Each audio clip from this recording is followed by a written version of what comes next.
তো কোরআন তো নাজিল হয়েছে আরবিতে, সুবহানাল্লাহ জোরে বলেন। এখন আমার নবীজি যেখানে যেখানে ছিলেন ওখানে ওখানে কোরআন গেছে। কোরআনের কাছে নবী যাননি, নবীর কাছে কোরআন গেছে, সুবহানাল্লাহ জোরে বলেন। তাওরীতের কাছে নবী গেছেন, জবুরের কাছে নবী গেছেন, ইনজিলের কাছে নবী গেছেন, আর কোরআন এসেছে নবীর কাছে। তো যে এলাকায় কোরআন এসেছে ওই ওই এলাকার ভাষাগুলো শাব্দিকভাবে বিভিন্ন একটু বেশকম হয়ে যাচ্ছে। তো হযরত উসমান গনি যুন্নুরাইন, যাকে জামিউল কোরআন বলা হয়, সুবহানাল্লাহ জোরে বলেন, কোরআনকে একত্রিতকারী, যিনি একত্রীকরণ করেছেন, উনি করেছেন কি দেখতেছেন যে এইভাবে যদি থাকে তাহলে সোনার মানুষ বলবে আর হইবে, ঠিক কিনা বলেন না? তারপরে আশিয়ার মানুষ বলবে এটা আমাদের, জঙ্গলখানে মানুষ বলবে এটা আমাদের। এখন মারাত্মক দ্বন্দ্ব লেগে যাবে। তখন তিনি করলেন কি, কোরআনের বিভিন্ন নুসখাগুলো, বিভিন্ন জায়গার নুসখাগুলো এক জায়গায় করে উনি একটা ভাষায় করেছেন। কয়টা মানে একই শব্দ সবগুলা করে নিয়েছেন একটা মূল আরবিতে, সুবহানাল্লাহ জোরে বলেন। এরপরে বাকি যেগুলো একটু কয়েকটা শব্দ এদিক সেদিক ছিল এলাকা ভিত্তিক, ওগুলোকে উনি পুড়িয়ে 6টা কপি উনি ছাপালেন। 6টা কপি বিভিন্ন জায়গায় একটা একটা করে পাঠিয়ে দিয়েছেন। তাহলে এই দোষটাও ভুল প্রমাণিত হয়েছে, সুবহানাল্লাহ জোরে বলেন। অথচ বিদ্রোহীরা বলছে যে উনি কোরআন পুড়িয়েছেন। মূলত উনি কোরআন পুরান নাই, বরং কোরআন নিয়ে ভবিষ্যতে বড় ধরনের ফিতনা থেকে উনি জাতিকে রক্ষা করেছেন। সেদিন কোরআন যেমন ছিল আজকেও কোরআন তেমন আছে। জোরে কথা বলেন, ঠিক কিনা? আল্লাহ বলছেন ইন্না নাহনু নাযালনা যিকরা ওয়া ইন্না লাহু লাহাফিজুন। আজকের দিনে আপনি অবাক হয়ে যাবেন, ওই সুইডেনের মধ্যে পুলিশের পাহারায় কোরআন পোড়ানো হয়েছে।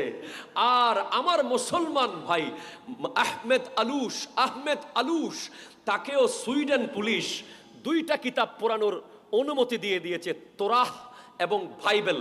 তোরাহ হচ্ছে ইহুদিদের ধর্মগ্রন্থ, বাইবেল হচ্ছে খ্রিস্টানদের ধর্মগ্রন্থ। ওই আহমেদ আলুশ মুসলমানের ছেলেকে বলছে, যাও, তোমাকেও আমরা সেই ক্ষমতা দিয়ে দিলাম, অনুমতি দিয়ে দিলাম, we will give you total protection, you can burn Torah and Bible. তুমিও পারো চাইলে তোরা পুড়িয়ে দিতে, বাইবেল পুড়িয়ে দিতে, তোমাকে কেউ কিছু করতে পারবে না।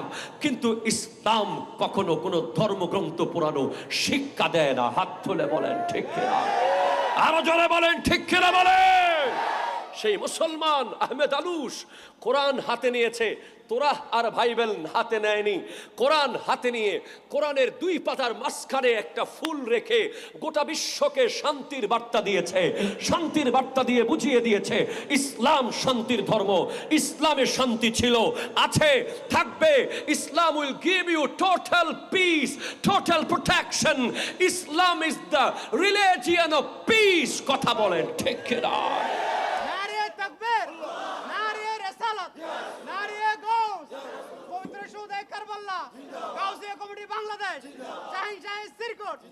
গোটা বিশ্ব আজ অবাক হয়ে গেছে, গোটা বিশ্ব স্ট্রেঞ্জ হয়ে গেছে। Swedish police has permitted to burn Torah and Bible, but the young Muslim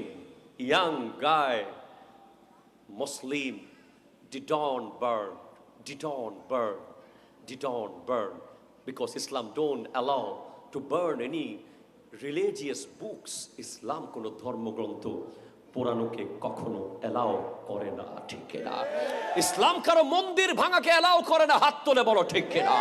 ইসলাম কারো গির্জায় আঘাত করাকে এলাও করে না। ইসলাম কোন ধর্মকে আঘাত করা কখনো এলাও করেনি।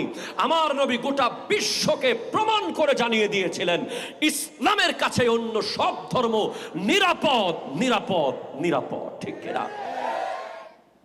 আজ যারা মুসলমানদেরকে আঙ্গুল দেখাতে চায়, জঙ্গি বলতে চায়, অন্য ধর্মের উপরে ত্রাস চালায় বলে মিথ্যা অপবাদ দিতে চায়, তারা দেখুক আহমেদ আলুশের সেই পৃথিবী কাঁপানো সেই প্রমাণ।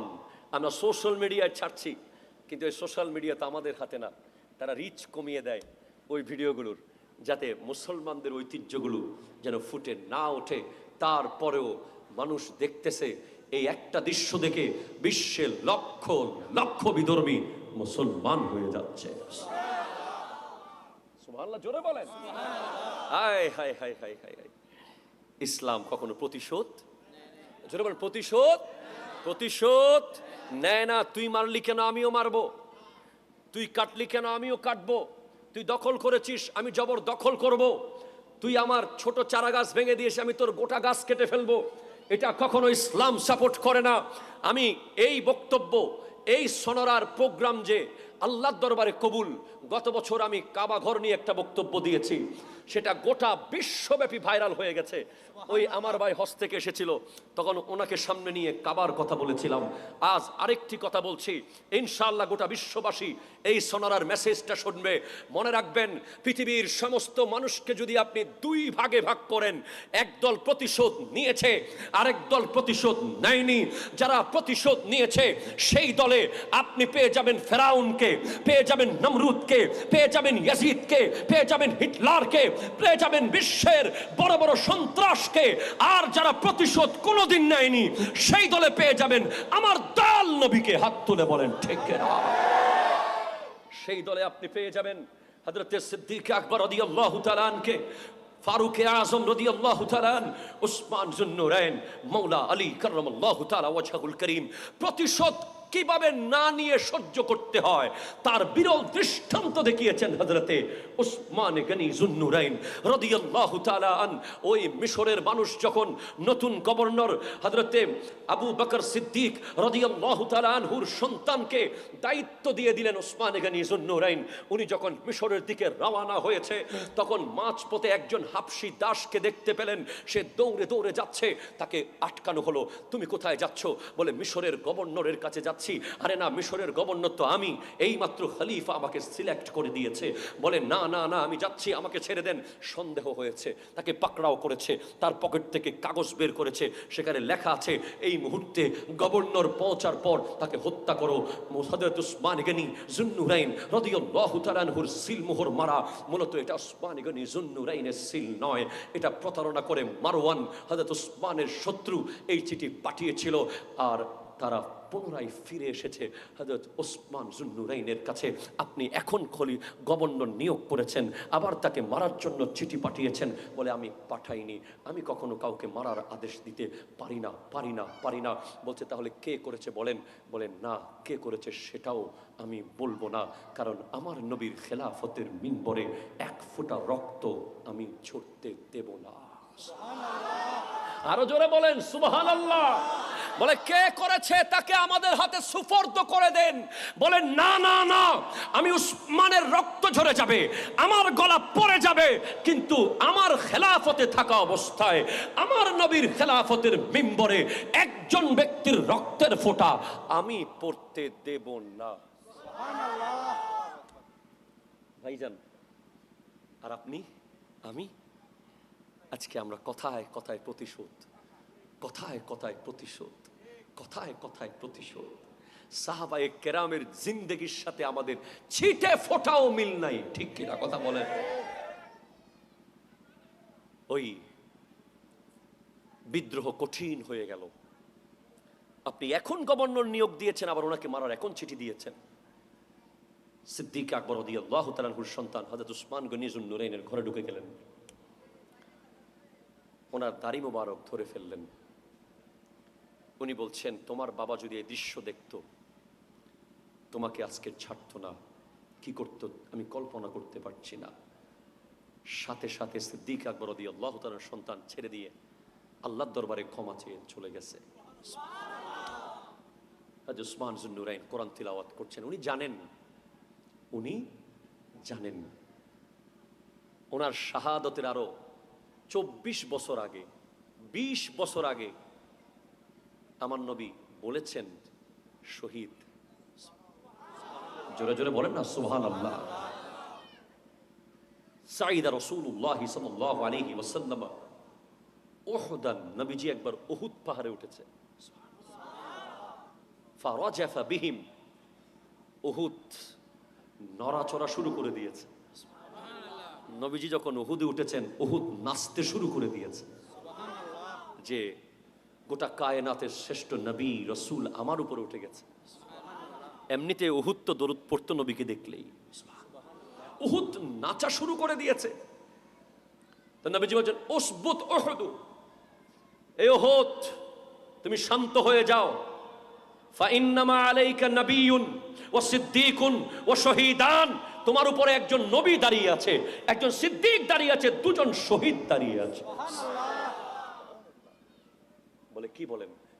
হ্যাঁ, নবীজির সাথে সিদ্দিক আকবর ছিলেন, হযরত ওমর ফারুক আজম ছিলেন, আর উসমান যুন্নুরাইন ছিলেন। এটা শাহাদতের বহু বছর আগের কথা। তারপরও অনেকে মাইক্রোস্কোপ দিয়ে এলমে গায়েব খুঁজে পায় না, ঠিক কিনা বলেন? বলেন বলেন। এলমে গায়েব মাইক্রোস্কোপ দিয়েও খুঁজে পাবে না, কারণ ওই চোখ তো নাই, ঠিক কিনা বলেন? বলেন। জি, উসমান গনি যুন্নুরাইন রাদিয়াল্লাহু তাআলা দুজন ব্যক্তি শহীদ করেছেন। ইতিহাস বলছে হযরতে মাওলা আলী কাররামাল্লাহু তাআলা ওয়াজহুল কারীম এসে জিজ্ঞেস করলেন ওনার স্ত্রী নায়লা, যার একটা হাতের আঙ্গুল কেটে গিয়েছিল, যে কে হত্যা করেছে?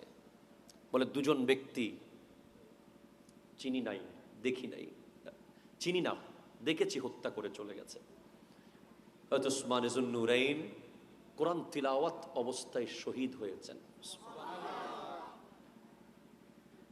ইতিহাস এমন লিখেছে, আজ যারা হযরত উসমান যুন্নুরাইনকে খলিফা মানতে চাচ্ছে না, সিদ্দিক আকবর রাদিয়াল্লাহু তাআলা ফারুক আজমকে খলিফা বলতে অস্বীকার করতে চাচ্ছে, মাওলা আলীকে শুধু খলিফার বলতে চাচ্ছে, তাদের মধ্যে কি প্রেম ছিল! মুহাম্মাদুর রাসূলুল্লাহ সাল্লাল্লাহু ওয়াল্লাযীনা মাআহু আশিদ্দাউ আলাল কুফফার রুহামাউ বাইনাহুম তারাহুম রুকআন সুজদা। আমার নবীর পরে সিদ্দিক আকবর, ওয়াল্লাযীনা মাআহু মানে সিদ্দিক আকবর, আশিদ্দাউ আলাল কুফফার ফারুক আজম, কাফেরদের উপরে কঠিন, রুহামাউ বাইনাহুম, রুহামা এটা মুবালাগার সিগা, অত্যন্ত বেশি দয়াবান একে অপরের প্রতি, তারা একে অপরের প্রতি অত্যন্ত বেশি দয়াবান। এটা হযরত উসমানকে বোঝানো হয়েছে।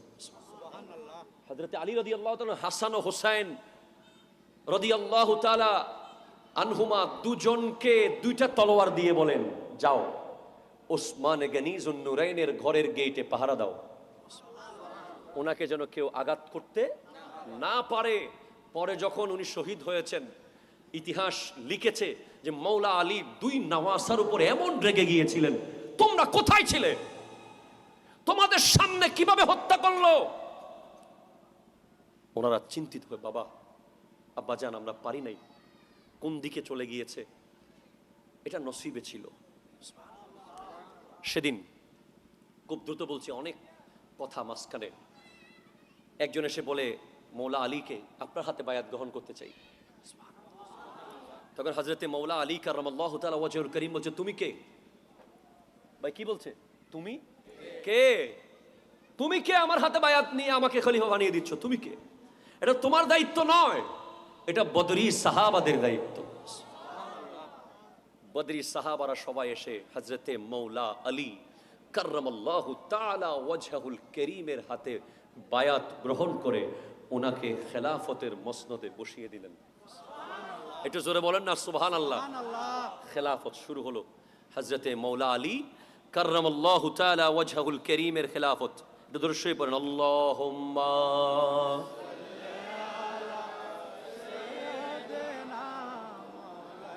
ওয়া আলা আলি সাইয়্যিদিনা আল্লাহ আল্লাহ আল্লাহ।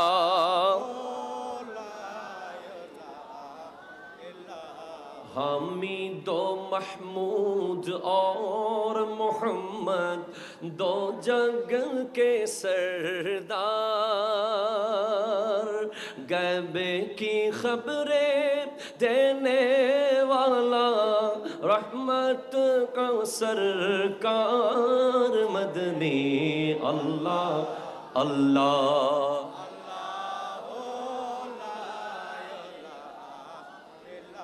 ও আল্লাহ আল্লাহ।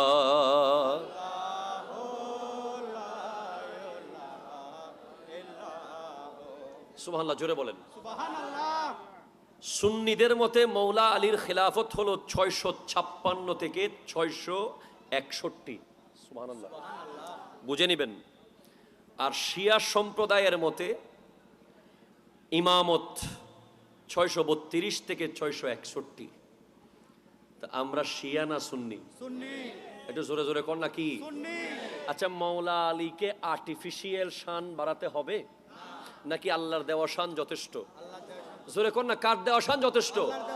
আল্লাহর দেওয়া নবীজির পক্ষ থেকে ঘোষণা করা শান কি যথেষ্ট, নাকি আমাদের মতো লোকের আবার নতুন করে কিছু বানাইতে হবে? দরকার আছে? নাই।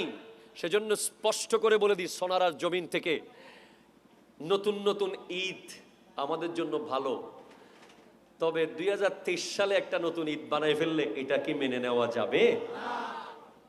খবরদার, সাবধান থাকবেন। আমাদের জন্য জশ্নে জুলুসে ঈদে মিলাদুন নবী যথেষ্ট।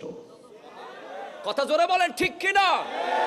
মাওলা আলী কারামাল্লাহু তাআলা ওয়াজহুল কারীম, উনি মান কুনতু মাওলাহু ফাআলিয়ুন মাওলা, এই কথা বলেছেন যেদিন আমার নবী, সেদিন 18ই জিলহজ হযরত উসমান গনি যুন্নুরাইনের শাহাদত দিবস, সেদিনকে মুছে ফেলার জন্য, সেই দিবসকে পৃথিবীর সামনে মুছে ফেলার জন্য একদল ঈদে গদিরে খুম নামে নতুন ঈদ চালু করতে চাচ্ছে।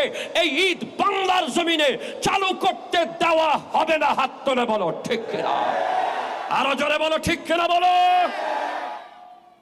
আমাদের হযরতে মাওলা আলী কারামাল্লাহু তাআলা ওয়াজহুল কারীমের শান ও আজমত, ওনার শান ও আজমতের জন্য নতুন করে ঈদ বানাতে হবে না। যদি সেদিন ঈদ পালন করা হয়, তাহলে আমি একটা প্রশ্ন আপনাদেরকে করতে চাই। বাবারা বলেন, সিদ্দিক আকবর রাদিয়াল্লাহু তাআলা আনহুর শানে সানি ইসনাইনি ইজ হুমা ফিল গার ইজ ইয়াকুলু লিসাহিবিহি লা তাহজান ইন্নাল্লাহা মা'না, ডাইরেক্ট কোরআনের আয়াত নাজিল হয়েছে। সুবহানাল্লাহ। সেদিন কি করতে হবে? তাইলে ঈদের দাদা করতে হবে। কথা কোন ঠিক কিনা বলেন না? হযরত উসমান যুন্নুরাইনকে নবীজি বলেছেন, আনা মিন উসমান ওয়া উসমানু মিন্নি, আমি উসমান থেকে, উসমান আমার থেকে। সেদিনও ঈদ করতে হবে। নবীজি বলেছেন ফারুক আজমের ব্যাপারে, ওয়া উমরু হাবিবি ওয়া হুয়া ইয়ানতিকু আলা লিসানি, ওমর আমার বন্ধু, সে কথা বলবে আমার ভাষায়। সুবহানাল্লাহ। সেদিনও কি ঈদ করতে হবে না? এতগুলো ঈদ করলে আমরা কোরবান করবো কখন? কথা জোরে বলেন না ঠিক কিনা? এতগুলো ঈদ করলে ঈদের মূল্য আর থাকবে না। সবে কদর যদি প্রতিদিন হয়, তাহলে সবে কদরের মূল্য থাকতো না। তাই আমরা একটা ঈদ করব, নবীজির আগমনের ঈদ। ওই দিন সমস্ত সাহাবায়ে কেরামের শান ও আজমতের খুশি উদযাপন হয়ে যাবে। সেজন্য সদায়ে কারবালা মাহফিল আয়োজন করলে হবে না, হক বাতিল চিনতে হবে। ঠিক কিনা কথা কোন? চিনতে হবে কি হবে না বলেন না? সাবধান থাকবেন বাবা। আসুন এবার মাওলা আলী কারামাল্লাহু তাআলা ওয়াজহুল কারীমের জীবনের কয়েকটা পয়েন্ট বলবো, যেগুলো আপনার গোটা এলাকা পরিবর্তন করার জন্য যথেষ্ট। আল্লাহ আপনাদের শোনার তৌফিক দান করুন। হযরতে মাওলা আলী কারামাল্লাহু তাআলা ওয়াজহুল কারীম বলেছেন, আল মাউতু খায়রু মুআদ্দাবিন। তো কোরআন তো নাজিল হয়েছে আরবিতে, সুবহানাল্লাহ জোরে বলেন। এখন আমার নবীজি যেখানে যেখানে ছিলেন ওখানে ওখানে কোরআন গেছে। কোরআনের কাছে নবী যাননি, নবীর কাছে কোরআন গেছে। সুবহানাল্লাহ জোরে বলেন। তাওরীতের কাছে নবী গেছেন, জবুরের কাছে নবী গেছেন, ইনজিলের কাছে নবী গেছেন, আর কোরআন এসেছে নবীর কাছে। তো যে এলাকায় কোরআন এসেছে, ওই এলাকার ভাষাগুলো শাব্দিকভাবে বিভিন্ন একটু বেশ কম হয়ে যাচ্ছে। তো হযরত উসমান গনি যুন্নুরাইন, যাকে জামিউল কোরআন বলা হয়, সুবহানাল্লাহ জোরে বলেন, কোরআনকে একত্রিতকারী, যিনি একত্রীকরণ করেছেন, উনি করেছেন কি দেখতেছেন যে এইভাবে যদি থাকে তাহলে সোনার মানুষ বলবে আর হইবে, ঠিক কিনা বলেন না? তারপরে আশিয়ার মানুষ বলবে এটা আমাদের, জঙ্গলখানের মানুষ বলবে এটা আমাদের। এখন মারাত্মক দ্বন্দ্ব লেগে যাবে। তখন তিনি করলেন কি, কোরআনের বিভিন্ন নুসখাগুলো বিভিন্ন জায়গার নুস্খাগুলো এক জায়গায় করে উনি একটা ভাষায় করেছেন। সুবহানাল্লাহ। কয়টা কয়টা কয়টা মানে একই শব্দ সবগুলা করে নিয়েছেন একটা মূল আরবিতে। সুবহানাল্লাহ, জোরে বলেন। এরপরে বাকি যেগুলো একটু কয়েকটা শব্দ এদিক সেদিক ছিল এলাকা ভিত্তিক, ওগুলোকে উনি পুড়িয়ে 6টা কপি উনি ছাপালেন। সুবহানাল্লাহ। 6টা কপি বিভিন্ন জায়গায় একটা একটা করে পাঠিয়ে দিয়েছেন। তাহলে এই দোষটাও ভুল প্রমাণিত হয়েছে। সুবহানাল্লাহ, জোরে বলেন। অথচ বিদ্রোহীরা বলছে যে উনি কোরআন পুড়িয়েছেন। মূলত উনি কোরআন পুরান নাই, বরং কোরআন নিয়ে ভবিষ্যতে বড় ধরনের ফিতনা থেকে উনি জাতিকে রক্ষা করেছেন। সেদিন কোরআন যেমন ছিল আজকেও কোরআন তেমন আছে। জোরে কথা বলেন, ঠিক কিনা? আল্লাহ বলছেন ইন্না নাহনু নাযালনা যিকরা ওয়া ইন্না লাহু লাহাফিজুন। আজকের দিনে আপনি অবাক হয়ে যাবেন, ওই সুইডেনের মধ্যে পুলিশের পাহারায় কোরআন পোড়ানো হয়েছে। আর আমার মুসলমান ভাই আহমেদ আলুশ তাকেও সুইডেন পুলিশ 2টা কিতাব পোড়ানোর অনুমতি দিয়ে দিয়েছে, তোরাহ এবং বাইবেল। তোরাহ হচ্ছে ইহুদিদের ধর্মগ্রন্থ, বাইবেল হচ্ছে খ্রিস্টানদের ধর্মগ্রন্থ। ওই আহমেদ আলুশ মুসলমানের ছেলেকে বলছে, যাও, তোমাকেও আমরা সেই ক্ষমতা দিয়ে দিলাম, অনুমতি দিয়ে দিলাম। We will give you total protection, you can burn Torah and Bible. তুমিও পারো চাইলে তোরা পুড়িয়ে দিতে, বাইবেল পুড়িয়ে দিতে, তোমাকে কেউ কিছু করতে পারবে না। কিন্তু ইসলাম কখনো কোনো ধর্মগ্রন্থ পুরানো শিক্ষা দেয় না। হাত তুলে বলেন ঠিক কিনা? আরো জোরে বলেন ঠিক কিনা বলেন। সেই মুসলমান আহমেদ আলুশ কোরআন হাতে নিয়েছে, তোরাহ আর বাইবেল হাতে নেয়নি। কোরআন হাতে নিয়ে কোরআনের 2 পাতার মাঝখানে একটা ফুল রেখে গোটা বিশ্বকে শান্তির বার্তা দিয়েছে। শান্তির বার্তা দিয়ে বুঝিয়ে দিয়েছে ইসলাম শান্তির ধর্ম, ইসলামে শান্তি ছিল, আছে, থাকবে। Islam will give you total peace, total protection. Islam is the religion of peace. কথা বলেন ঠিক কিনা? নারে তাকবীর, নারে রিসালাত, নারে গাউস, পবিত্র শহীদ কারবালা, গাউসিয়া কমিটি বাংলাদেশ, শাহিন সিরকুট। গোটা বিশ্ব আজ অবাক হয়ে গেছে, গোটা বিশ্ব স্ট্রেঞ্জ হয়ে গেছে। Swedish police has permitted to burn Torah and Bible, but the young Muslim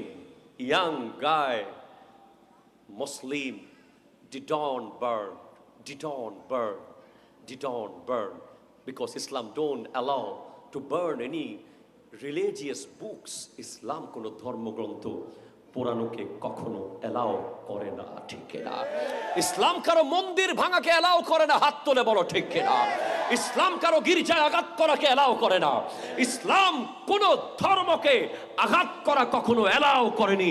আমার নবী গোটা বিশ্বকে প্রমাণ করে জানিয়ে দিয়েছিলেন ইসলামের কাছে অন্য সব ধর্ম নিরাপদ, নিরাপদ, নিরাপদ, ঠিক কিনা? আজ যারা মুসলমানদেরকে আঙ্গুল দেখাতে চায়, জঙ্গি বলতে চায়, অন্য ধর্মের উপরে ত্রাস চালায় বলে মিথ্যা অপবাদ দিতে চায়, তারা দেখুক আহমেদ আলুশের সেই পৃথিবী কাঁপানো সেই প্রমাণ। আমরা সোশ্যাল মিডিয়ায় ছাড়ছি, কিন্তু এই সোশ্যাল মিডিয়া তো আমাদের হাতে না। তারা রিচ কমিয়ে দেয় ওই ভিডিওগুলোর, যাতে মুসলমানদের ঐতিহ্যগুলো যেন ফুটে না ওঠে। তারপরেও মানুষ দেখতেছে, এই একটা দৃশ্য দেখে বিশ্বের লক্ষ লক্ষ বিধর্মী মুসলমান হয়ে যাচ্ছে। সুবহানাল্লাহ, জোরে বলেন। হায় হায় হায় হায় হায় হায়। ইসলাম কখনো প্রতিশোধ, জোরে বলেন, প্রতিশোধ নেয় না। তুই মারলি কেন আমিও মারবো, তুই কাটলি কেন আমিও কাটবো, তুই দখল করেছিস আমি জবর দখল করব, তুই আমার ছোট চারা গাছ ভেঙে দিয়েছিস আমি তোর গোটা গাছ কেটে ফেলবো। এটা কখনো ইসলাম সাপোর্ট করে না। আমি এই বক্তব্য, এই সোনারার প্রোগ্রাম যে আল্লাহর দরবারে কবুল। গত বছর আমি কাবা ঘর নিয়ে একটা বক্তব্য দিয়েছি। সেটা গোটা বিশ্বব্যাপী ভাইরাল হয়ে গেছে। ওই আমার ভাই হজ থেকে এসেছিল, তখন ওনাকে সামনে নিয়ে কাবার কথা বলেছিলাম। আজ আরেকটি কথা বলছি, ইনশাআল্লাহ গোটা বিশ্ববাসী এই সোনারার মেসেজটা শুনবে। মনে রাখবেন, পৃথিবীর সমস্ত মানুষকে যদি আপনি দুই ভাগে ভাগ করেন, একদল প্রতিশোধ নিয়েছে, আরেক দল প্রতিশোধ নেয়নি। যারা প্রতিশোধ নিয়েছে সেই দলে আপনি পেয়ে যাবেন ফেরাউনকে, পেয়ে যাবেন নমরুদকে, পেয়ে যাবেন ইয়াজিদকে, পেয়ে যাবেন হিটলারকে, পেয়ে যাবেন বিশ্বের বড় বড় সন্ত্রাসকে। আর যারা প্রতিশোধ কোনোদিন নেয়নি সেই দলে পেয়ে যাবেন আমার দয়াল নবীকে। হাত তুলে বলেন ঠিক না? সেই দলে আপনি পেয়ে যাবেন হযরত সিদ্দিক আকবর রাদিয়াল্লাহু তাআলা আনকে, ফারুক আযম রাদিয়াল্লাহু তাআলা আন, উসমান যুন্নুরাইন, মাওলা আলী কাররামাল্লাহু তাআলা ওয়াজহুল করিম।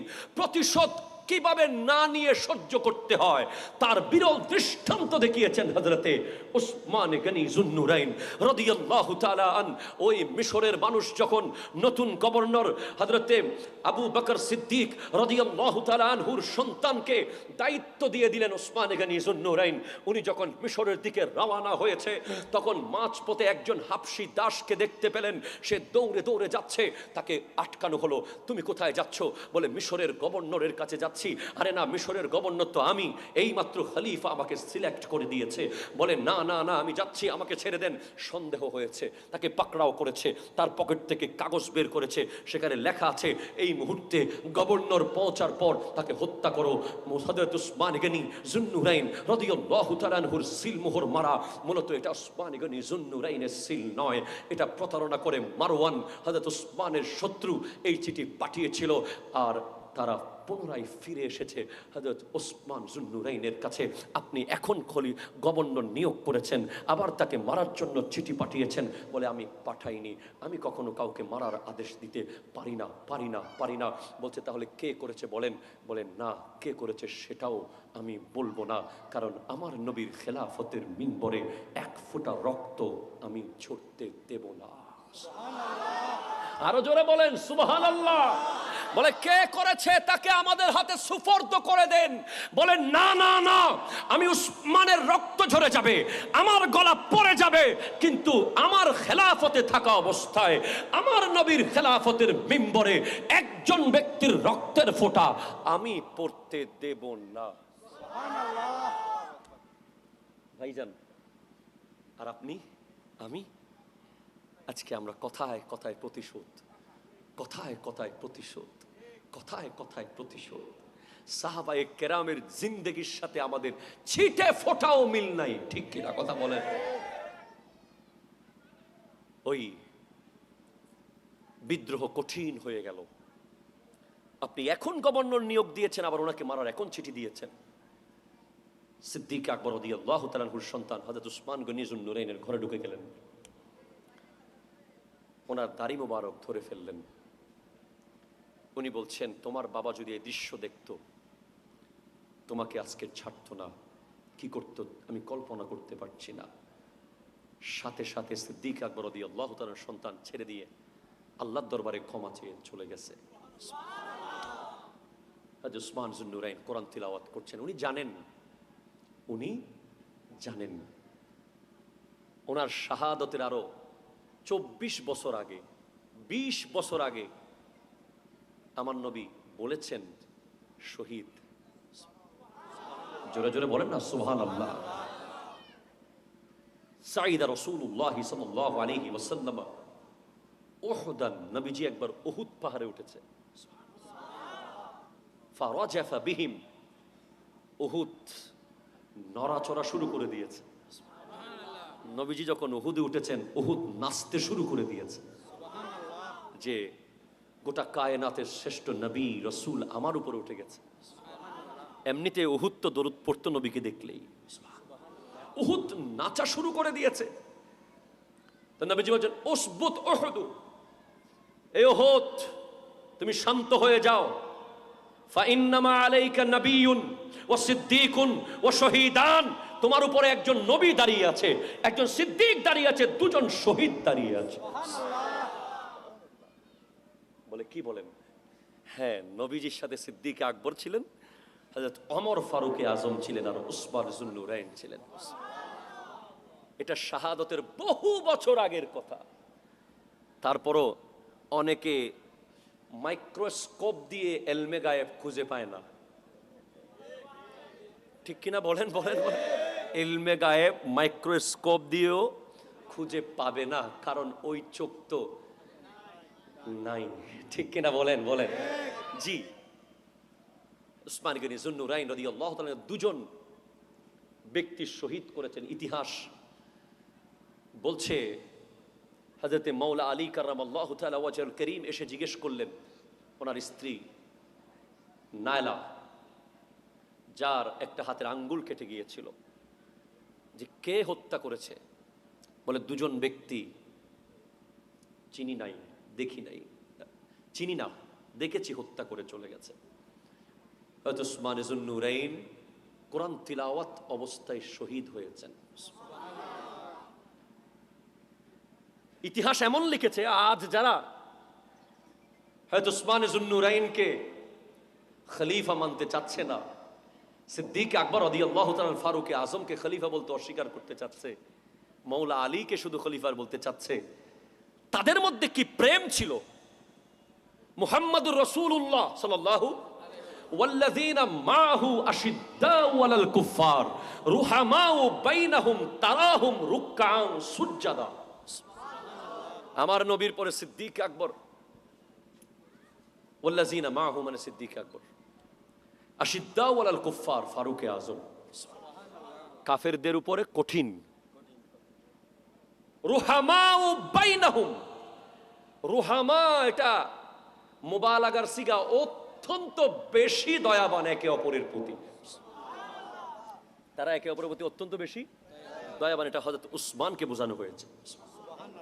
হযরত আলী রাদিয়াল্লাহু তাআলা হাসান ও হুসাইন রাদিয়াল্লাহু তাআলা আনহুমা দুজনকে দুইটা তলোয়ার দিয়ে বলেন, যাও উসমান গনি যুন্নুরাইনের ঘরের গেটে পাহারা দাও, ওনাকে যেন কেউ আঘাত করতে না পারে। পরে যখন উনি শহীদ হয়েছেন, ইতিহাস লিখেছে যে মৌলা আলী দুই নওয়াসার উপর এমন রেগে গিয়েছিলেন, তোমরা কোথায় ছিলে, তোমাদের সামনে কিভাবে হত্যা করলো। ওনারা চিন্তিত হয়ে, বাবা আব্বাজান আমরা পারি নাই, কোন দিকে চলে গিয়েছে, এটা নসিবে ছিল। সেদিন খুব দ্রুত বলছি, অনেক কথা মাঝখানে, একজন এসে বলে মৌলা আলীকে আপনার হাতে বায়াত গ্রহণ করতে চাই। তখন হযরতে মৌলা আলী কাররামাল্লাহু তাআলা ওয়াজহুল কারীম বলছে, তুমি কে ভাই? কি বলছে? তুমি কে? তুমি কে আমার হাতে বায়াত নিয়ে আমাকে খলিফা বানিয়ে দিচ্ছ? তুমি কে? এটা তোমার দায়িত্ব নয়, এটা বদরি সাহাবাদের দায়িত্ব। বদরি সাহাবারা সবাই এসে হযরতে মৌলা আলী কাররামাল্লাহু তাআলা ওয়াজহুল কারীমের হাতে বায়াত গ্রহণ করে ওনাকে খেলাফতের মসনদে বসিয়ে দিলেন। একটু জোরে বলেন না সুবহানাল্লাহ। খেলাফত শুরু হলো হযরতে মৌলা আলী কাররামাল্লাহু তাআলা ওয়াজহুল কারীমের খেলাফত। একটু দরুদ শরীফ পড়েন, আল্লাহুম্মা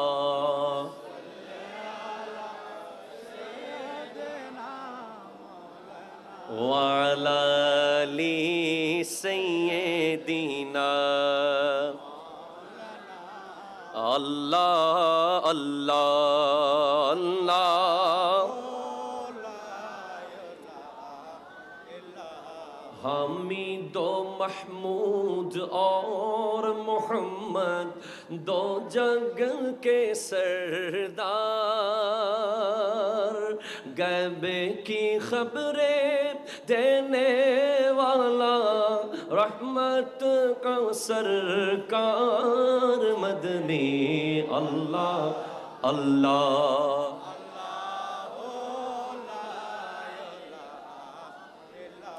ও আল্লাহ আল্লাহ।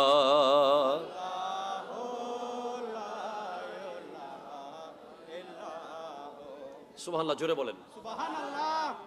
সুন্নিদের মতে মৌলা আলীর খেলাফত হলো 656 থেকে 661। সুবহানাল্লাহ, বুঝে নিবেন। আর শিয়া সম্প্রদায়ের মতে ইমামত 632 থেকে 661। তা আমরা শিয়া না সুন্নি? সুন্নি। একটু জোরে জোরে কর না কি? সুন্নি আচ্ছা, মৌলা আলীকে আর্টিফিশিয়াল শান বাড়াতে হবে নাকি আল্লাহর দেওয়া শান যথেষ্ট? জোরে কর না, কার দেওয়া শান যথেষ্ট? আল্লাহর দেওয়া নবীজির পক্ষ থেকে ঘোষণা করা শান কি যথেষ্ট, নাকি আমাদের মতো লোকের আবার নতুন করে কিছু বানাইতে হবে? দরকার আছে? নাই। সেজন্য স্পষ্ট করে বলে দিই সোনারার জমিন থেকে, নতুন নতুন ঈদ আমাদের জন্য ভালো, তবে 2023 সালে একটা নতুন ঈদ বানাই ফেললে এটা কি মেনে নেওয়া যাবে? খবরদার, সাবধান থাকবেন। আমাদের জন্য জশ্নে জুলুসে ঈদে মিলাদুন নবী যথেষ্ট। কথা জোরে বলেন, ঠিক কিনা? মাওলা আলী কাররামাল্লাহু তাআলা ওয়াজহুল কারীম, উনি মান কুনতু মাওলাহু ফাআলিয়ুন মাওলা, এই কথা বলেছেন যেদিন আমার নবী, সেদিন 18ই জিলহজ হযরত উসমান গনি যুন্নুরাইনের শাহাদাত দিবস, সেদিনকে মুছে ফেলার জন্য, সেই দিবসকে পৃথিবীর সামনে মুছে ফেলার জন্য একদল ঈদে গদিরে খুম নামে নতুন ঈদ চালু করতে চাচ্ছে। এই ঈদ বাংলার জমিনে চালু করতে দেওয়া হবে না। হাত তুলে বলো ঠিক কিনা? আরো জোরে বলো ঠিক কিনা বলো। আমাদের হযরতে মাওলা আলী কাররামাল্লাহু তাআলা ওয়াজহুল কারীমের শান ও আজমত, ওনার শান ও আজমতের জন্য নতুন করে ঈদ বানাতে হবে না। যদি সেদিন ঈদ পালন করা হয়, তাহলে আমি একটা প্রশ্ন আপনাদেরকে করতে চাই। বাবারা বলেন, সিদ্দিক আকবর রাদিয়াল্লাহু তাআলা আনহুর শানে সানি ইসনাইনি ইজ হুমা ফিল গার ইজ ইয়াকুলু লিসাহিবিহি লা তাহজান ইন্নাল্লাহা মা'না, ডাইরেক্ট কোরআনের আয়াত নাজিল হয়েছে। সুবহানাল্লাহ। সেদিন কি করতে হবে তাইলে? ঈদের দাদা করতে হবে। কথা কোন ঠিক কিনা বলেন না? উসমান যুন্নুরাইন কে নবীজি বলেছেন, আনা মিন উসমান ওয়া উসমানু মিন্নি, আমি উসমান থেকে, উসমান আমার থেকে। সেদিনও ঈদ করতে হবে। নবীজি বলেছেন ফারুকে আজমের ব্যাপারে, ওয়া উমরু হাবিবি ওয়া হুয়া ইয়ানতিকু আলা লিসানি, ওমর আমার বন্ধু, সে কথা বলবে আমার ভাষায়। সুবহানাল্লাহ। সেদিনও কি ঈদ করতে হবে না? এতগুলো ঈদ করলে আমরা কোরবান করব কখন? কথা জোরে বলেন না ঠিক কিনা? এতগুলো ঈদ করলে ঈদের মূল্য আর থাকবে না। শবে কদর যদি প্রতিদিন হয়, তাহলে শবে কদরের আর মূল্য থাকতো না। তাই আমরা একটা ঈদ করব, নবীজির আগমনের ঈদ। ওই দিন সমস্ত সাহাবায়ে কেরামের শান ও আজমতের খুশি উদযাপন হয়ে যাবে। সেজন্য সদায়ে কারবালা মাহফিল আয়োজন করলে হবে না, হক বাতিল চিনতে হবে। ঠিক কিনা কথা কোন? চিনতে হবে কি হবে না বলেন না? সাবধান থাকবেন বাবা। আসুন এবার মাওলা আলী কাররামাল্লাহু তাআলা ওয়াজহুল কারীমের জীবনের কয়েকটা পয়েন্ট বলবো, যেগুলো আপনার গোটা এলাকা পরিবর্তন করার জন্য যথেষ্ট। আল্লাহ আপনাদের শোনার তৌফিক দান করুন, আমিন। হযরতে মাওলা আলী কাররামাল্লাহু তাআলা ওয়াজহুল কারীম বলেছেন, আল মাউতু খায়রু মুআদ্দাবিন। তো কোরআন তো নাজিল হয়েছে আরবিতে, সুবহানাল্লাহ জোরে বলেন। এখন আমার নবীজি যেখানে যেখানে ছিলেন ওখানে ওখানে কোরআন গেছে। কোরআনের কাছে নবী যাননি, নবীর কাছে কোরআন গেছে। সুবহানাল্লাহ জোরে বলেন। তাওরীতের কাছে নবী গেছেন, জবুরের কাছে নবী গেছেন, ইনজিলের কাছে নবী গেছেন, আর কোরআন এসেছে নবীর কাছে। তো যে এলাকায় কোরআন এসেছে, ওই এলাকার ভাষাগুলো শাব্দিকভাবে বিভিন্ন একটু বেশ কম হয়ে যাচ্ছে। তো হযরত উসমান গনি যুন্নুরাইন, যাকে জামিউল কোরআন বলা হয়, সুবহানাল্লাহ জোরে বলেন, কোরআনকে একত্রিতকারী, যিনি একত্রীকরণ করেছেন, উনি করেছেন কি দেখতেছেন যে এইভাবে যদি থাকে তাহলে সোনার মানুষ বলবে আর হইবে, ঠিক কিনা বলেন না? তারপরে আশিয়ার মানুষ বলবে এটা আমাদের, জঙ্গলখানের মানুষ বলবে এটা আমাদের। এখন মারাত্মক দ্বন্দ্ব লেগে যাবে। তখন তিনি করলেন কি, কোরআনের বিভিন্ন নুসখাগুলো, বিভিন্ন জায়গার নুসখাগুলো এক জায়গায় করে উনি একটা ভাষায় করেছেন। কয়টা মানে একই শব্দ সবগুলা করে নিয়েছেন একটা মূল আরবিতে। সুবহানাল্লাহ জোরে বলেন। এরপরে বাকি যেগুলো একটু কয়েকটা শব্দ এদিক সেদিক ছিল এলাকা ভিত্তিক, ওগুলোকে উনি পুড়িয়ে 6টা কপি উনি ছাপালেন। 6টা কপি বিভিন্ন জায়গায় একটা একটা করে পাঠিয়ে দিয়েছেন। তাহলে এই দোষটাও ভুল প্রমাণিত হয়েছে। সুবহানাল্লাহ, জোরে বলেন। অথচ বিদ্রোহীরা বলছে যে উনি কোরআন পুড়িয়েছেন। মূলত উনি কোরআন পুরান নাই, বরং কোরআন নিয়ে ভবিষ্যতে বড় ধরনের ফিতনা থেকে উনি জাতিকে রক্ষা করেছেন। সেদিন কোরআন যেমন ছিল আজকেও কোরআন তেমন আছে। জোরে কথা বলেন, ঠিক কিনা? আল্লাহ বলছেন ইন্না নাহনু নাযালনা যিকরা ওয়া ইন্না লাহু লাহাফিজুন। আজকের দিনে আপনি অবাক হয়ে যাবেন, ওই সুইডেনের মধ্যে পুলিশের পাহারায় কোরআন পোড়ানো হয়েছে। আর আমার মুসলমান ভাই আহমেদ আলুশ তাকেও সুইডেন পুলিশ দুইটা কিতাব পোড়ানোর অনুমতি দিয়ে দিয়েছে, তোরাহ এবং বাইবেল। তোরাহ হচ্ছে ইহুদিদের ধর্মগ্রন্থ, বাইবেল হচ্ছে খ্রিস্টানদের ধর্মগ্রন্থ। ওই আহমেদ আলুশ মুসলমানের ছেলেকে বলছে, যাও, তোমাকেও আমরা সেই ক্ষমতা দিয়ে দিলাম, অনুমতি দিয়ে দিলাম, we will give you total protection, you can burn Torah and Bible. তুমিও পারো চাইলে তোরা পুড়িয়ে দিতে, বাইবেল পুড়িয়ে দিতে, তোমাকে কেউ কিছু করতে পারবে না। কিন্তু ইসলাম কখনো কোনো ধর্মগ্রন্থ পুরানো শিক্ষা দেয় না। হাত তুলে বলেন ঠিক কিনা? আরো জোরে বলেন ঠিক কিনা বলেন। সেই মুসলমান আহমেদ আলুশ কোরআন হাতে নিয়েছে, তোরাহ আর বাইবেল হাতে নেয়নি। কোরআন হাতে নিয়ে কোরআনের দুই পাতার মাঝখানে একটা ফুল রেখে গোটা বিশ্বকে শান্তির বার্তা দিয়েছে। শান্তির বার্তা দিয়ে বুঝিয়ে দিয়েছে ইসলাম শান্তির ধর্ম, ইসলামে শান্তি ছিল, আছে, থাকবে।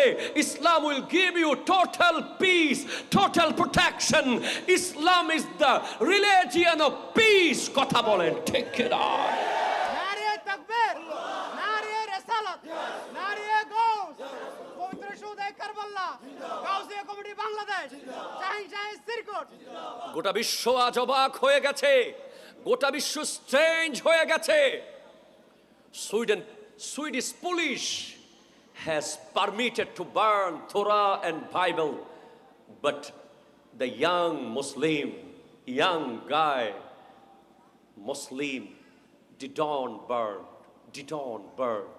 didn't burn, because Islam don't allow to burn any religious books. Islam কোনো ধর্মগ্রন্থ পুরানোকে কখনো এলাও করে না, ঠিক না? ইসলাম কারো মন্দির ভাঙাকে এলাও করে না। হাত তুলে বলো ঠিক কিনা? ইসলাম কারো গির্জায় আঘাত করাকে এলাও করে না। ইসলাম কোন ধর্মকে আঘাত করা কখনো এলাও করেনি। আমার নবী গোটা বিশ্বকে প্রমাণ করে জানিয়ে দিয়েছিলেন ইসলামের কাছে অন্য সব ধর্ম নিরাপদ, নিরাপদ, নিরাপদ, ঠিক কিনা? আজ যারা মুসলমানদেরকে আঙ্গুল দেখাতে চায়, জঙ্গি বলতে চায়, অন্য ধর্মের উপরে ত্রাস চালায় বলে মিথ্যা অপবাদ দিতে চায়, তারা দেখুক আহমেদ আলুশের সেই পৃথিবী কাঁপানো সেই প্রমাণ। আমরা সোশ্যাল মিডিয়ায় ছাড়ছি, কিন্তু এই সোশ্যাল মিডিয়া তো আমাদের হাতে না। তারা রিচ কমিয়ে দেয় ওই ভিডিওগুলোর, যাতে মুসলমানদের ঐতিহ্যগুলো যেন ফুটে না ওঠে। তারপরেও মানুষ দেখতেছে এই একটা দৃশ্য দেখে বিশ্বের লক্ষ লক্ষ বিধর্মী মুসলমান হয়ে যাচ্ছে। সুবহানাল্লাহ, জোরে বলেন। হায় হায় হায় হায় হায় হায়। ইসলাম কখনো প্রতিশোধ, জোরে বলেন, প্রতিশোধ নেয় না। তুই মারলি কেন আমিও মারবো, তুই কাটলি কেন আমিও কাটবো, তুই দখল করেছিস আমি জবর দখল করব, তুই আমার ছোট চারা গাছ ভেঙে দিয়েছিস আমি তোর গোটা গাছ কেটে ফেলবো। এটা কখনো ইসলাম সাপোর্ট করে না। আমি এই বক্তব্য, এই সোনারার প্রোগ্রাম যে আল্লাহর দরবারে কবুল। গত বছর আমি কাবা ঘর নিয়ে একটা বক্তব্য দিয়েছি, সেটা গোটা বিশ্বব্যাপী ভাইরাল হয়ে গেছে। ওই আমার ভাই হজ থেকে এসেছিল, তখন ওনাকে সামনে নিয়ে কাবার কথা বলেছিলাম। আজ আরেকটি কথা বলছি, ইনশাআল্লাহ গোটা বিশ্ববাসী এই সোনারার মেসেজটা শুনবে। মনে রাখবেন, পৃথিবীর সমস্ত মানুষকে যদি আপনি দুই ভাগে ভাগ করেন, একদল প্রতিশোধ নিয়েছে, আরেক দল প্রতিশোধ নেয়নি। যারা প্রতিশোধ নিয়েছে সেই দলে আপনি পেয়ে যাবেন ফেরাউনকে, পেয়ে যাবেন নমরুদকে, পেয়ে যাবেন ইয়াজিদকে, পেয়ে যাবেন হিটলারকে, পেয়ে যাবেন বিশ্বের বড় বড় সন্ত্রাসকে। আর যারা প্রতিশোধ কোনোদিন নেয়নি সেই দলে পেয়ে যাবেন আমার দয়াল নবীকে। হাত তুলে বলেন ঠিক কিনা? সেই দলে আপনি পেয়ে যাবেন হযরত সিদ্দিক আকবর রাদিয়াল্লাহু তাআলা আনকে, ফারুক আযম রাদিয়াল্লাহু তাআলা আন, উসমান যুন্নুরাইন, মাওলা আলী কাররামাল্লাহু তাআলা ওয়াজহুল করিম। প্রতিশোধ কিভাবে না নিয়ে সহ্য করতে হয় তার বিরল দৃষ্টান্ত দেখিয়েছেন হযরতে উসমান গনি যুন্নুরাইন রাদিয়াল্লাহু তাআলা আন। ওই মিশরের মানুষ যখন নতুন গভর্নর হযরতে আবু বকর সিদ্দিক রাদিয়াল্লাহু তাআলা আনহুর সন্তানকে দায়িত্ব দিয়ে দিলেন উসমান গনি যুন্নুরাইন, উনি যখন মিশরের দিকে রওনা হয়েছে তখন মাঝপথে একজন হাবশী দাসকে দেখতে পেলেন, সে দৌড়ে দৌড়ে যাচ্ছে, তাকে আটকানো হলো। তুমি কোথায় যাচ্ছ? বলে মিশরের গভর্নরের কাছে যাচ্ছি। আরে না, মিশরের গভর্নর তো আমি, এইমাত্র খলিফা আমাকে সিলেক্ট করে দিয়েছে। বলে না না না, আমি যাচ্ছি, আমাকে ছেড়ে দেন। সন্দেহ হয়েছে, তাকে পাকড়াও করেছে, তার পকেট থেকে কাগজ বের করেছে, সেখানে লেখা আছে এই মুহূর্তে গভর্নর পৌঁছার পর তাকে হত্যা করো। হযরত উসমান গনি যুন্নুরাইন রাদিয়াল্লাহু তাআলা আনহুর সিলমোহর মারা। মূলত এটা উসমান গনি যুন্নুরাইনের সিল নয়, এটা প্রতারণা করে মারওয়ান হযরত উসমানের শত্রু এই চিঠি পাঠিয়েছিল। আর তারা পুনরায় ফিরে এসেছে হযরত ওসমান যুন্নুরাইনের কাছে। আপনি এখন গভর্নর নিয়োগ করেছেন, আবার তাকে মারার জন্য চিঠি পাঠিয়েছেন। বলে আমি পাঠাইনি, আমি কখনো কাউকে মারার আদেশ দিতে পারি না পারি না পারি না। বলছে তাহলে কে করেছে বলেন? বলেন না, কে করেছে সেটাও আমি বলবো না, কারণ আমার নবীর খেলাফতের মিম্বরে এক ফোঁটা রক্ত আমি ঝরতে দেব না। আরো জোরে বলেন সুবহানাল্লাহ। বলে কে করেছে তাকে আমাদের হাতে সুপর্দ করে দেন। বলে না না না, আমি উসমানের রক্ত ঝরে যাবে, আমার গলা পড়ে যাবে, কিন্তু আমার খেলাফতে থাকা অবস্থায় আমার নবীর খেলাফতের মিম্বরে একজন ব্যক্তির রক্তের ফোঁটা আমি পড়তে দেব না। ভাইজান, আর আপনি আমি আজকে আমরা কথায় কথায় প্রতিশোধ, কথায় কথায় প্রতিশোধ, কথায় কথায় প্রতিশোধ। সাহাবায়ে কেরামের জিন্দেগির সাথে আমাদের ছিটে ফোঁটাও মিল নাই, ঠিক কিনা কথা বলেন? ওই বিদ্রোহ কঠিন হয়ে গেল। আপনি এখন গভর্নর নিয়োগ দিয়েছেন, আবার ওনাকে মারার এখন চিঠি দিয়েছেন। সিদ্দিক আকবর রাদিয়াল্লাহু তাআলা আনহুর সন্তান হযরত উসমান গনি যুন্নুরাইনের ঘরে ঢুকে গেলেন, ওনার দাড়ি মোবারক ধরে ফেললেন। উনি বলছেন তোমার বাবা যদি এই দৃশ্য দেখতো তোমাকে আজকে ছাড়তো না, কি করতো আমি কল্পনা করতে পারছি না। সাথে সাথে সিদ্দিক আকবর রাদিয়াল্লাহু তাআলার সন্তান ছেড়ে দিয়ে আল্লাহর দরবারে ক্ষমা চেয়ে চলে গেছে। হযরত উসমান যুন্নুরাইন কোরআন তিলাওয়াত করছেন। উনি জানেন ওনার শাহাদতের আরো 24 বছর আগে, 20 বছর আগে আমার নবী বলেছেন শহীদ। জোরে জোরে বলেন না সুবহানাল্লাহ। সাইদা রাসূলুল্লাহ সাল্লাল্লাহু আলাইহি ওয়াসাল্লাম উহুদান, নবীজি একবার উহুদ পাহাড়ে উঠেছে। ফারাজাফা বিহিম, উহুদ নড়াচড়া শুরু করে দিয়েছে। নবীজি যখন উহুদে উঠেছেন উহুদ নাচতে শুরু করে দিয়েছে, যে গোটা কায়নাতের শ্রেষ্ঠ নবী রসুল আমার উপরে উঠে গেছে। এমনিতে উহুদ তো দরুদ পড়তো নবীকে দেখলেই, উহুদ নাচা শুরু করে দিয়েছে। তো নবীজি বলছেন উসবুত উহুদ, এ উহুদ তুমি শান্ত হয়ে যাও। ফাইন্নামা আলাইকা নাবিয়্যুন ওয়া সিদ্দীকুন ওয়া শহীদান, তোমার উপরে একজন নবী দাঁড়িয়ে আছে, একজন সিদ্দিক দাঁড়িয়ে আছে, দুজন শহীদ দাঁড়িয়ে আছে। বলে কি বলেন? হ্যাঁ, নবীজির সাথে সিদ্দিক আকবর ছিলেন, হযরত ওমর ফারুক আজম ছিলেন, আর উসমান যুন্নুরাইন ছিলেন। এটা শাহাদতের বহু বছর আগের কথা। তারপরও অনেকে মাইক্রোস্কোপ দিয়ে এলমে গায়েব খুঁজে পায় না, ঠিক কিনা বলেন? বলেন বলেন। এলমে গায়েব মাইক্রোস্কোপ দিয়েও খুঁজে পাবে না, কারণ ওই চোখ তো নাই, ঠিক কিনা বলেন? বলেন জি। উসমান গনি যুন্নুরাইন রাদিয়াল্লাহু তাআলা দুজন ব্যক্তি শহীদ করেছেন। ইতিহাস বলছে হযরতে মাওলা আলী কাররামাল্লাহু তাআলা ওয়াজহুল কারীম এসে জিজ্ঞেস করলেন ওনার স্ত্রী নায়লা, যার একটা হাতের আঙ্গুল কেটে গিয়েছিল, যে কে হত্যা করেছে?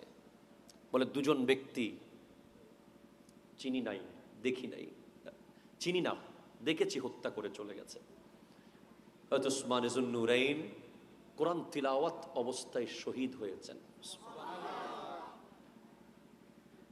ইতিহাস এমন লিখেছে, আজ যারা হযরত উসমান যুন্নুরাইনকে খলিফা মানতে চাচ্ছে না, সিদ্দিক আকবর রাদিয়াল্লাহু তাআলা ফারুক আজমকে খলিফা বলতে অস্বীকার করতে চাচ্ছে, মৌলা আলীকে শুধু খলিফা বলতে চাচ্ছে, তাদের মধ্যে কি প্রেম ছিল! মুহাম্মাদুর রাসূলুল্লাহ সাল্লাল্লাহু ওয়াল্লাযীনা মাআহু আশিদ্দাউ আলাল কুফফার রুহামাউ বাইনাহুম তারাহুম রুকআন সুজদা। আমার নবীর পরে সিদ্দিক আকবর, ওয়াল্লাযীনা মাআহু মানে সিদ্দিক আকবর, আশিদ্দাউ আলাল কুফফার ফারুক আজম, কাফেরদের উপরে কঠিন, রুহামাউ বাইনাহুম, রুহামা এটা মুবালাগার সিগা, অত্যন্ত বেশি দয়াবান একে অপরের প্রতি, তারা একে অপরের প্রতি অত্যন্ত বেশি দয়াবান। এটা হযরত উসমানকে বোঝানো হয়েছে। হযরত আলী রাদিয়াল্লাহু তাআলা, হাসান ও হুসাইন রাদিয়াল্লাহু তাআলা আনহুমা দুজনকে দুইটা তলোয়ার দিয়ে বলেন, যাও উসমান গনি যুন্নুরাইনের ঘরের গেটে পাহারা দাও, ওনাকে যেন কেউ আঘাত করতে না পারে। পরে যখন উনি শহীদ হয়েছেন, ইতিহাস লিখেছে যে মৌলা আলী দুই নওয়াসার উপর এমন রেগে গিয়েছিলেন, তোমরা কোথায় ছিলে, তোমাদের সামনে কিভাবে হত্যা করলো। ওনারা চিন্তিত হয়ে, বাবা আব্বা জান আমরা পারি নাই, কোন দিকে চলে গিয়েছে, এটা নসিবে ছিল। সেদিন খুব দ্রুত বলছি, অনেক কথা মাঝখানে, একজন এসে বলে মৌলা আলীকে আপনার হাতে বায়াত গ্রহণ করতে চাই। তখন হযরতে মৌলা আলী কাররামাল্লাহু তাআলা ওয়াজহুল কারীম বলছে, তুমি কে ভাই? কি বলছে? তুমি কে? তুমি কে আমার হাতে বায়াত নিয়ে আমাকে খলিফা বানিয়ে দিচ্ছ? তুমি কে? এটা তোমার দায়িত্ব নয়, এটা বদরি সাহাবাদের দায়িত্ব। বদরি সাহাবারা সবাই এসে হযরতে মৌলা আলী কাররামাল্লাহু তাআলা ওয়াজহুল কারীমের হাতে বায়াত গ্রহণ করে ওনাকে খেলাফতের মসনদে বসিয়ে দিলেন। একটু জোরে বলেন না সুবহানাল্লাহ। খেলাফত শুরু হলো হযরতে মৌলা আলী কাররামাল্লাহু তাআলা ওয়াজহুল কারীমের খেলাফত। একটু দরুদ শরীফ পড়েন, আল্লাহুম্মা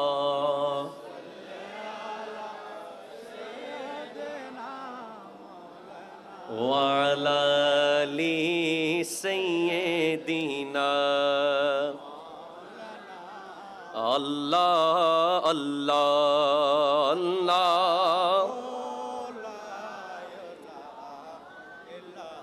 हामिद महमूद और मोहम्मद दो जग के सरदार, गैब की खबरें देने वाला रहमत का सरकार मदनी अल्लाह अल्लाह।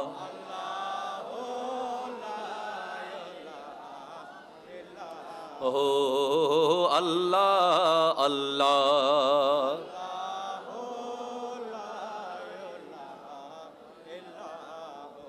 সুবহানাল্লাহ, জোরে বলেন সুবহানাল্লাহ। সুন্নিদের মতে মৌলা আলীর খেলাফত হলো 656 থেকে 661। সুবহানাল্লাহ, বুঝে নিবেন। আর শিয়া সম্প্রদায়ের মতে ইমামত 632 থেকে 661। তা আমরা শিয়া না সুন্নি? একটু জোরে জোরে কর না কি? আচ্ছা, মৌলা আলীকে আর্টিফিশিয়াল শান বাড়াতে হবে নাকি আল্লাহর দেওয়া শান যথেষ্ট? জোরে কর না, কার দেওয়া শান যথেষ্ট? আল্লাহর দেওয়া নবীজির পক্ষ থেকে ঘোষণা করা শান কি যথেষ্ট, নাকি আমাদের মতো লোকের আবার নতুন করে কিছু বানাইতে হবে? দরকার আছে? নাই। সেজন্য স্পষ্ট করে বলে দিই, সোনারার জমিন থেকে নতুন নতুন ঈদ আমাদের জন্য ভালো, তবে 2023 সালে একটা নতুন ঈদ বানাই ফেললে এটা কি মেনে নেওয়া যাবে? খবরদার, সাবধান থাকবেন। আমাদের জন্য জশ্নে জুলুসে ঈদে মিলাদুন নবী যথেষ্ট। কথা জোরে বলেন, ঠিক কিনা? মৌলা আলী কাররামাল্লাহু তাআলা ওয়াজহুল কারীম উনি মান কুনতু মাওলাহু ফাআলিয়ুন মাওলা, এই কথা বলেছেন যেদিন আমার নবী, সেদিন 18ই জিলহজ হযরত উসমান গনি যুন্নুরাইনের শাহাদত দিবস, সেদিনকে মুছে ফেলার জন্য, সেই দিবসকে পৃথিবীর সামনে মুছে ফেলার জন্য একদল ঈদে গদিরে খুম নামে নতুন ঈদ চালু করতে চাচ্ছে। এই ঈদ বাংলার জমিনে চালু করতে দেওয়া হবে না। হাত তুলে বলো ঠিক কিনা, আরো জোরে বলো ঠিক কিনা বলো। আমাদের হযরতে মাওলা আলী কারামাল্লাহু তাআলা ওয়াজহুল কারীমের শান ও আজমত, ওনার শান ও আজমতের জন্য নতুন করে ঈদ বানাতে হবে না। যদি সেদিন ঈদ পালন করা হয়, তাহলে আমি একটা প্রশ্ন আপনাদেরকে করতে চাই। বাবারা বলেন, সিদ্দিক আকবর রাদিয়াল্লাহু তাআলা আনহুর শানে সানি ইসনাইনি ইজ হুমা ফিল গার ইজ ইয়াকুলু লিসাহিবিহি লা তাহজান ইন্নাল্লাহা মা'না, ডাইরেক্ট কোরআনের আয়াত নাজিল হয়েছে। সুবহানাল্লাহ। সেদিন কি করতে হবে তাইলে? ঈদের দাদা করতে হবে। কথা কোন ঠিক কিনা বলেন না? হযরত উসমান যুন্নুরাইন কে নবীজি বলেছেন, আনা মিন উসমান ওয়া উসমানু মিন্নি, আমি উসমান থেকে, উসমান আমার থেকে। সেদিনও ঈদ করতে হবে। নবীজি বলেছেন ফারুক আজমের ব্যাপারে, ওয়া উমরু হাবিবি ওয়া হুয়া ইয়ানতিকু আলা লিসানি, ওমর আমার বন্ধু, সে কথা বলবে আমার ভাষায়। সুবহানাল্লাহ। সেদিনও কি ঈদ করতে হবে না? এতগুলো ঈদ করলে আমরা কোরবান করব কখন? কথা জোরে বলেন না ঠিক কিনা? এতগুলো ঈদ করলে ঈদের মূল্য আর থাকবে না। শবে কদর যদি প্রতিদিন হয়, তাহলে শবে কদরের মূল্য থাকতো না। তাই আমরা একটা ঈদ করব, নবীজির আগমনের ঈদ। ওই দিন সমস্ত সাহাবায়ে কেরামের শান ও আজমতের খুশি উদযাপন হয়ে যাবে। সেজন্য সদায়ে কারবালা মাহফিল আয়োজন করলে হবে না, হক বাতিল চিনতে হবে। ঠিক কিনা কথা কোন? চিনতে হবে কি হবে না বলেন না? সাবধান থাকবেন। বাবা আসুন এবার মাওলা আলী কারামাল্লাহু তাআলা ওয়াজহুল কারীমের জীবনের কয়েকটা পয়েন্ট বলবো, যেগুলো আপনার গোটা এলাকা পরিবর্তন করার জন্য যথেষ্ট। আল্লাহ আপনাদের শোনার তৌফিক দান করুন। আমিন। হযরতে মাওলা আলী কারামাল্লাহু তাআলা ওয়াজহুল কারীম বলেছেন, আল মাউতু খায়রু মুআদ্দাবিন